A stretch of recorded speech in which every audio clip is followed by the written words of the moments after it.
ಜನಶ್ರೀ ನ್ಯೂಸ್ಗೆ ಸ್ವಾಗತ. ನಾನು Nitin Manjunath. Duster car auto ನಡುವೆ ಭೀಕರ ಅಪಘಾತ. 11 ವರ್ಷದ ಮಗುವಿಗೆ ಎಡಗಾಲು ಕಳೆದುಕೊಂಡಿರುವಂತಹ ದುರಂತ ಘಟನೆ. ಕಾಗವಾಡ ತಾಲೂಕಿನ ಶಿರಗುಪ್ಪಿ ಗ್ರಾಮದಲ್ಲಿ ಶುಕ್ರವಾರ ತಡರಾತ್ರಿ ಭಾರೀ ರಸ್ತೆ ಅಪಘಾತ ಸಂಭವಿಸಿದೆ. ರಾತ್ರಿ ಸುಮಾರು 10:50 ವೇಳೆಗೆ ಡಸ್ಟರ್ ಕಾರು ಮತ್ತು ಆಟೋ ನಡುವೆ ಸಂಭವಿಸಿದ ಭೀಕರ ಅಪಘಾತದಲ್ಲಿ 11 ವರ್ಷದ ಮಗುವಿಗೆ ಗಂಭೀರ ಗಾಯವಾಗಿ ಎಡಗಾಲು ಕಳೆದುಕೊಂಡಿದೆ.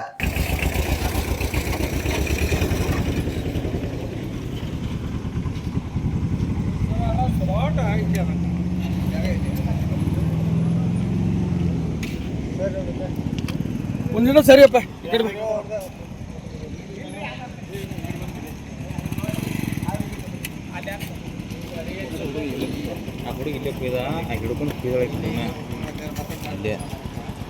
ಗಾಯಗೊಂಡ ಮಗುವನ್ನ ತಕ್ಷಣವೇ ಹತ್ತಿರದ ಆಸ್ಪತ್ರೆಗೆ ದಾಖಲಿಸಿ ನಂತರ ಹೆಚ್ಚಿನ ಚಿಕಿತ್ಸೆಗಾಗಿ ಮಹಾರಾಷ್ಟ್ರದ ಆಸ್ಪತ್ರೆಗೆ ಕರೆದೊಯ್ಯಲಾಗಿದೆ. ಈ ಅಪಘಾತದಲ್ಲಿ ಆಟೋ ಚಾಲಕ ಸೇರಿ ಇತರರಿಗೆ ಸಣ್ಣ ಪುಟ್ಟ ಗಾಯಗಳಾಗಿದ್ದು ಅವರನ್ನು ಸ್ಥಳೀಯ ಬಾಹುಬಲಿ ಆರೋಗ್ಯ ಕೇಂದ್ರದಲ್ಲಿ ದಾಖಲಿಸಿ ಚಿಕಿತ್ಸೆ ನೀಡಲಾಗ್ತಾ ಇದೆ. ಸ್ಥಳಕ್ಕೆ ಭೇಟಿ ನೀಡಿದ ಪೊಲೀಸರು ಪರಿಶೀಲನೆ ನಡೆಸಿದ್ದಾರೆ. ಅಪಘಾತದ ಕುರಿತು ಹೆಚ್ಚಿನ ಮಾಹಿತಿ ನಿರೀಕ್ಷಿಸಲಾಗ್ತಾ ಇದೆ.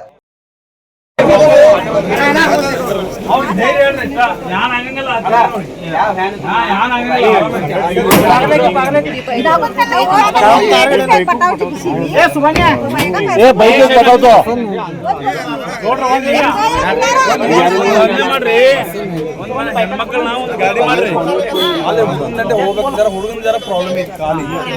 ನಾನು ನಿಮ್ಗೆ ಯಾರು ಮುಚ್ಚ ಹೇಳಂಗಿಲ್ಲ, ಪ್ರಾಬ್ಲಮ್ ಐತಿ ಕಾಲಿ. ಪೇಷಂಟ್ ಇದೈತಿ ಅಲ್ಲಿ ಎಲ್ಲ